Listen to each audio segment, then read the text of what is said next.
ఈ కేసులు ఏంది, ఎందుకు జరుగుతూ ఉంది, అసలు ఈ గ్రూప్ 1 ఎగ్జామ్స్ మీద ఇంత రాద్ధాంతం జరుగుతూ ఉంటే ముఖ్యమంత్రి గారు ఇన్నిసార్లు మిస్ వరల్డ్ రివ్యూ మీటింగ్లు, ప్రపంచ సుందరులతో భోజనాలు ఇన్నిసార్లు చేసినారు. కానీ మరి ఇప్పటి వరకు 100 మంది విద్యార్థుల జీవితాలకు సంబంధించిన విషయం పైన, గ్రూప్ 1 ఎగ్జామ్స్లో జరుగుతున్న రాద్ధాంతం పైన ఇప్పటి వరకు కనీసం ఒక రివ్యూ మీటింగ్ అన్న.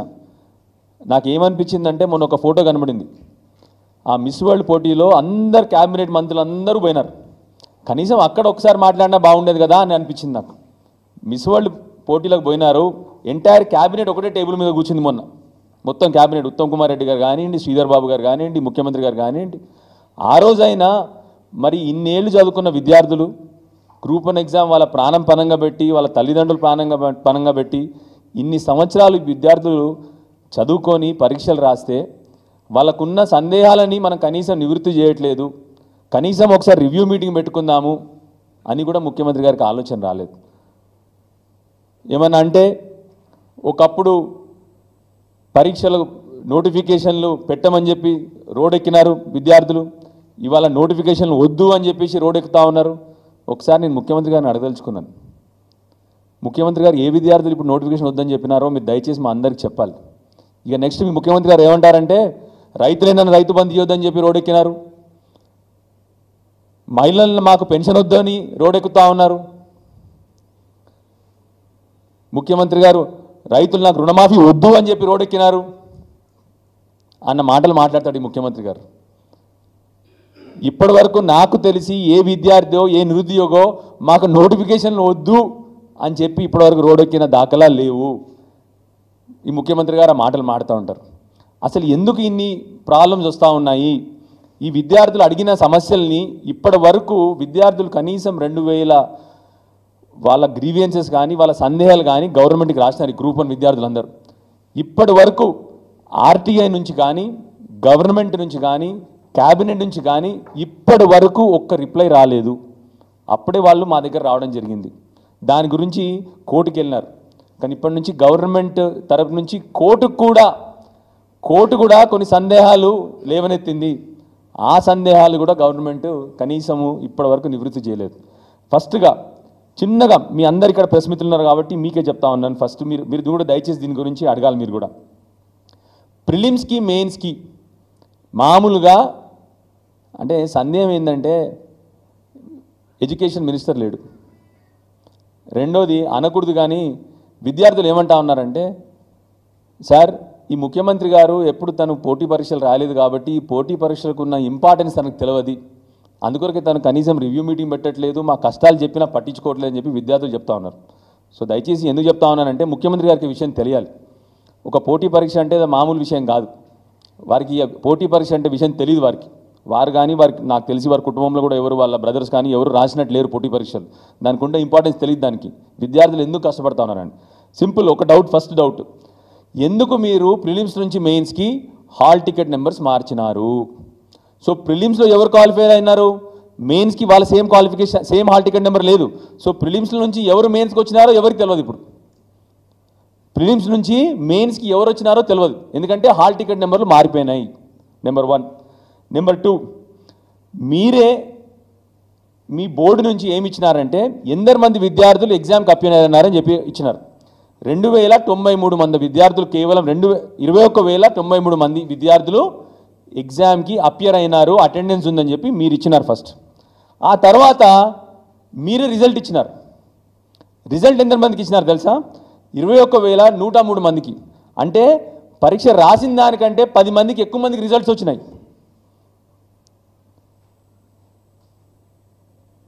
ఇప్పుడు ఎట్లా ఉందంటే ఇక్కడ ప్రెస్ మీట్లో ముగ్గురం ఉన్నాము, 6 వచ్చి ప్రెస్ మీట్ రాసినట్టు ప్రెస్ మిత్రులు రాసినట్టు ఉంటుంది. ఇప్పుడు మీకు అర్థమైనా చెప్పింది. అక్కడ రాసిన పరీక్షలేమో 21,093 మంది రాస్తే రిజల్ట్ మాత్రం 21,103 మందికి రిజల్ట్ ఇచ్చినారు. ఇది సందేహం కాదా? అవునా కాదా? మరి డౌట్స్ ఉంటాయా లేదా దీని మీద? మీరు ఒకసారి మీరు అందరూ ఆలోచన చేయాలి. ఆ విద్యార్థులకు ఉన్న సందేహాలు ఇవి. మీరు ఇప్పటివరకు మీరు ఆ సందేహాలు కనీసం మీరు నివృత్తి చేసినారా? చేయలేదు. మూడోది, వాళ్ళు ఇచ్చిన నోటిఫికేషన్లోనే వాళ్ళు ఇచ్చిన నోటిఫికేషన్లోనే బ్రహ్మాండంగా రాసినారు. పారా 15.2లో the mark list of main examination, mark list of the main examination of all the candidates అంటే అందరిది కూడా will be displayed on the commission's website. అంటే అందరిది కూడా కమిషన్ వెబ్సైట్ పైన మేము ప్రొవిజనల్ మార్క్ లిస్ట్ డిస్ప్లే చేస్తామని చెప్పి వాళ్ళు ఇచ్చిన నోటిఫికేషన్. ఇది నేను చెప్పేది కాదు, వాళ్ళు ఇచ్చిన నోటిఫికేషన్లో అందరిది కూడా మేము డిస్ప్లే చేస్తామని చెప్పి ఇస్తారు. మరి మీకు విషయం తెలుసా, ఇప్పటివరకు ప్రొవిజనల్ మార్క్ లిస్ట్ ఎవరిది డిస్ప్లే చేయలేదు. ఇప్పటివరకు ప్రొవిజనల్ మార్క్ లిస్ట్ డిస్ప్లే చేయలేదు. మరి విద్యార్థులకు డౌట్లు వస్తాయా లేదా? వాళ్ళు అడిగిన ప్రశ్నకి మరి జవాబు చెప్పాల్సిన అవసరం ఉందా లేదా ప్రభుత్వం వైపు నుంచి? దయచేసి ఇలాంటివన్నీ ఉన్నాయి. మూడోది, ఒకే ఒక కాలేజీలో ఏం జరిగిందంటే, కోటి విమెన్స్ కాలేజీలో అబ్బాయిలు కోటి విమెన్స్ కాలేజ్ ఎందుకు అబ్బాయిల్ని రానిలేదు? కోటి విమెన్స్ కాలేజ్లో సెంటర్ ఉంది. ఆ సెంటర్లో అత్యధిక విద్యార్థులకి దీంట్లో ఇప్పుడు సెలెక్ట్ అయినారు. దగ్గర 563 మంది టోటల్ సెలెక్షన్ జరిగితే అక్కడ కేవలం ఆ ఒక్క సెంటర్లోనే 71 అంటే 12.61% మంది ఒకటే సెంటర్ నుంచి సెలెక్ట్ అయినారు. అక్కడ ఎవ్వరు అబ్బాయిలకి ఇవ్వలేదు. సో వీళ్ళకి డౌట్ ఏంటంటే, ఎందుకు మీరు కేవలం అమ్మాయిలు విమెన్స్ కాలేజ్లో పెట్టినారు, అట్లా మమ్మల్ని అబ్బాయిలు కూడా ఎందుకు పెట్టలేదు అంటే, లాయర్ ఏం చెప్తారంటే కోర్టులో, అబ్బాయిలకి అక్కడ పెడితే వీళ్ళు బాత్రూంలోకి పోయి కెమెరాలు పెడతారంట. సో రేపు పొద్దున్న జర్నలిస్టులను కూడా కోటి విమెన్స్ కాలేజ్ రానిరండి మీ అందరినీ కూడా. మీకు అర్థమైనా చెప్పింది? అబ్బాయిలు అవుతే ఇంత ఘోరంగా అవమానమా? విద్యార్థుల్ని అవమానించే విధానం ఇదా? అబ్బాయిలకి ఎందుకు ఇవ్వలేదంటే, కోర్టులో లాయర్ చెప్పిన మాటలు నా మాటలు కాదు. అబ్బాయిలకి అక్కడ ఇస్తే విమెన్స్ కాలేజ్లో అమ్మాయిల బాత్రూంలో పోయి అంటే వీళ్ళు కెమెరాలు పెడతారట. వీళ్ళు ఏది గ్రూప్ 1 ఎగ్జామ్ రాసే విద్యార్థులంట పోయి కెమెరాలు పెడతారు అక్కడ బాత్రూమ్స్లో, అమ్మాయిల బాత్రూంలో అని జవాబు ఇచ్చినారు వీళ్ళు కోర్టులో. ఇంత దారుణమైన ప్రభుత్వం ఇక్కడ ఉంటుందా అండి? ఇంత దారుణమైన ప్రభుత్వం, ఇంత దారుణమైన ఆలోచన ఉండే ప్రభుత్వం ఇక్కడ ఉంటుందా? యథా రాజా తదా ప్రజ. ఆయన అట్లానే ఉన్నాడు, ఆయన లాయర్లు కూడా అట్లా జవాబిస్తూ ఉన్నారు ముఖ్యమంత్రి లాగా. మళ్ళీ ఇంకో విషయం చెప్పాలి దీన్ని ఇంట్రెస్టింగ్. అదే ప్రిలిమ్స్ ఎగ్జామ్లో అబ్బాయిలకి అక్కడ ఇచ్చారు. మరి ఇక నేను హాల్ టికెట్ సహా చెప్తున్నా, అదే ప్రిలిమ్స్లో అబ్బాయిలకి అక్కడ ఇచ్చారు. మెయిన్స్కి వచ్చేసరికి అబ్బాయిలు కెమెరాలు పెడతారట. అంటే ప్రిలిమ్స్లో కెమెరా పెట్టిన వాళ్ళు పోయి ఫైనల్స్ మెయిన్స్లో కెమెరా పెడతాడా? మీకు అర్థమైందా? సో ఇక హాల్ టికెట్ సహా చూపెడుతున్నాం మీకు. ప్రిలిమ్స్లో అక్కడ అబ్బాయిల్ని రాయనిచ్చారు ఎగ్జాము, మెయిన్స్లో రాయనిరు వాళ్ళని. అది అన్నిటికంటే దారుణం. అంటే విద్యార్థులంట ఇంత బ్రహ్మాండంగా గ్రూప్ 1 చదువుకునే పిల్లలంట పోయి బాత్రూంలలో కెమెరాలు పెడతారంట. ఇక ఇంత దారుణంగా ప్రభుత్వం రెస్పాన్స్ ఇస్తే కోర్టులలో ఇంకెక్కడ పోతుంది ఈ ప్రభుత్వం? ఈ రాష్ట్రం ఎక్కడ పోతా ఉంది? ఇలాంటి నాయకుడు ఉన్నాడు ఈ రాష్ట్రానికి అని చెప్పి నిజంగా బాధేస్తూ ఉంది. మీరు చదువుకొని పరీక్షలు రాస్తే తెలుస్తుంది ముఖ్యమంత్రి గారికి ఎట్లా ఉంటుందో విద్యార్థుల కష్టము. రాసి అనుభవించిన వాళ్ళం కాబట్టి చెప్తా ఉన్నాం. ఏదో మామూలుగా ముచ్చటి చెప్పట్లే మేము. ఇక్కడ రాసి పోటీ పరీక్షలు రాసిన వాళ్ళం కాబట్టి గట్టిగా చెప్తా ఉన్నాం మేము. దయచేసి విద్యార్థులను అట్లా అవమానపరచకండి, మీరు అంత ఘోరంగా మాట్లాడొద్దు విద్యార్థుల గురించి అని మళ్ళొకసారి ముఖ్యమంత్రి గారు చెప్తా ఉన్నాను. నాలుగోది, తెలుగు మీడియం విద్యార్థుల గురించి వీళ్ళకి ఉన్న డౌట్ ఏంటంటే, అసలు తెలుగు మీడియం విద్యార్థులను నా 563 మంది సెలక్షన్లో అస్సలు తెలుగు మీడియం విద్యార్థులను సెలక్షన్ చేయలేదు. కనీసం 50 మంది కూడా సెలెక్ట్ అవ్వలేదంట. వీళ్ళకి వస్తున్న డౌట్ ఏంటంటే, తెలుగు మీడియం విద్యార్థుల్ని కావాలని పక్కన పెట్టినరు. దానికి సంబంధించి కోర్టు కూడా అడిగింది గవర్నమెంట్ని, దయచేసి తెలుగు మీడియం విద్యార్థుల్ని ఎందరి మంది మీరు సెలెక్ట్ చేశారు అని చెప్పి మాకు ఇవ్వండి ఇన్ఫర్మేషన్. అంటే ఇప్పటి వరకు గవర్నమెంట్ కోర్టుకి సబ్మిట్ కూడా చేయలేదు. మరి అందరికి డౌట్ కూడా ఉంటుందా లేదా? అంటే తెలుగు మీడియం విద్యార్థులు కాదా? తెలుగు మీడియంలో రాసిన విద్యార్థులు కాదా? సో దయచేసి దీని గురించి కూడా గవర్నమెంట్ ఆన్సర్ చెప్పాలి. అన్నిటికంటే ముఖ్యంగా ఆ ప్రశ్నలలో ఆ 900 మార్కుల్లో 150 మార్కులు కూడా తెలంగాణ ఉద్యమం గురించి ఉంటుంది. దేని గురించి? తెలంగాణ మూవ్మెంట్, తెలంగాణ ఉద్యమం గురించి 150 మార్కులు ఉంటాయి. వాళ్ళకి ఇంకొక డౌట్, సరే దాంట్లో పోవద్దులేండి, మనం రాజకీయాల్లో పోకుండా చెప్తాను. వాళ్ళ డౌట్ ఏంటంటే, ముఖ్యమంత్రి గారికి తెలంగాణ ఉద్యమం గురించి తెలియదు కదా సార్, అందుకని మా మార్కులు అన్నీ పోయినాయని చెప్పేసి వాళ్ళ డౌట్. విచిత్రం ఏమంటే, తెలంగాణ ఉద్యమంలో పాల్గొని తెలంగాణ ఉద్యమం గురించి పుస్తకాలు రాసిన వాళ్ళకి ఇప్పుడు ఈ పరీక్షలో అందరికంటే తక్కువ మార్కులు వచ్చినాయంట. అర్థమైంది మీరు చెప్పింది మీకు?